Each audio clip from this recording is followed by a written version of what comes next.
নতুন অবস্থায় ফেসবুকে কাজ করেন বা ফেসবুক থেকে কন্টেন্ট মনিটেশন সেটআপ পাইছেন, আজকে তাদের জন্য এই ভিডিওটা যে কিভাবে আপনারা কন্টেন্ট মনিটেশন সেটআপ করবেন, কিভাবে আজকে সেই কথাটি তুলে ধরব। আপনি যখন কন্টেন্ট মনিটেশন সেটআপ পাইছেন, প্রথম আপনার নাম, তারপর দ্বিতীয় আপনার নাম, এরপরে আপনার এনআইডি কার্ডের ঠিকানা দিতে হবে। পুরা এনআইডি কার্ডের ঠিকানাটা দিবেন, একবারে ভালোভাবে বুঝে শুনে আপনি ভালোভাবে বসাইবেন। এনআইডি কার্ডের নাম, আপনার নাম, এনআইডি কার্ডের নাম, এরপরে বসাইবেন কি আপনার ব্যাঙ্ক অ্যাকাউন্ট বসাইবেন। ব্যাঙ্ক অ্যাকাউন্টের নাম্বার বসাইয়া এরপরে আপনার টিন সার্টিফিকেটের নাম্বার দিবেন। টিন সার্টিফিকেট বসাবেন। টিন সার্টিফিকেটের নামটা বসাইলে এরপরে আপনার ব্যাংকের ফেসবুক সুইপ কোড চাইবে। আপনার ব্যাংকের সুইপ কোড চাইবে। অনেকে আছে তাড়াহুড়া করে শুধু ব্যাংক সেটআপ দিয়ে দেয়, আর কিচ্ছু দেয় না।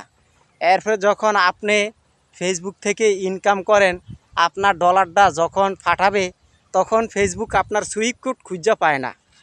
আপনি বুঝে শুনে আপনি সুইপ কোড দিবেন। আপনার মেইন হলো ব্যাঙ্ক অ্যাকাউন্টের সুইপ কোড। আপনি যত সুন্দর করে সুইপ কোডটা দিবেন, আপনার সুইপ কোডটা দেখবেন ফেসবুক নেবে। তা আসলে আমরা তাড়াহুড়া করে ব্যাঙ্ক অ্যাকাউন্ট সেট আপ করবো না।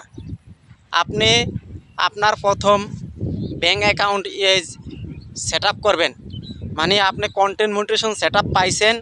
পাওয়ার পরে আপনি নিজের নাম, এরপরে আপনার এনআইডি কার্ডের নাম, এরপরে আপনার টিন সার্টিফিকেট, এরপরে আপনি ব্যাঙ্ক অ্যাকাউন্ট এগুলা দিবেন। ব্যাঙ্ক অ্যাকাউন্টের এগুলা দিবেন, তারপরে আপনার সুইপ কোড দিবেন। সুইপ কোড চাইবে ফেসবুক, এরপরে আপনি সুইপ কোড দিবেন।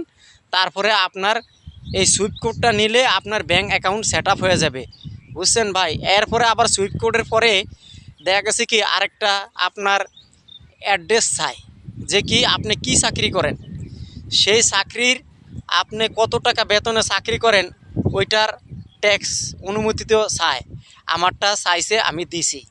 তা আসলে ভাই হয়তো বলবেন যে আপনি ইনকাম করতে পারেন না, বলতে না ভাই আমি বলতে ইনকাম করতে পারি নাই, কিন্তু আশা করি ইনশাল্লাহ হবে।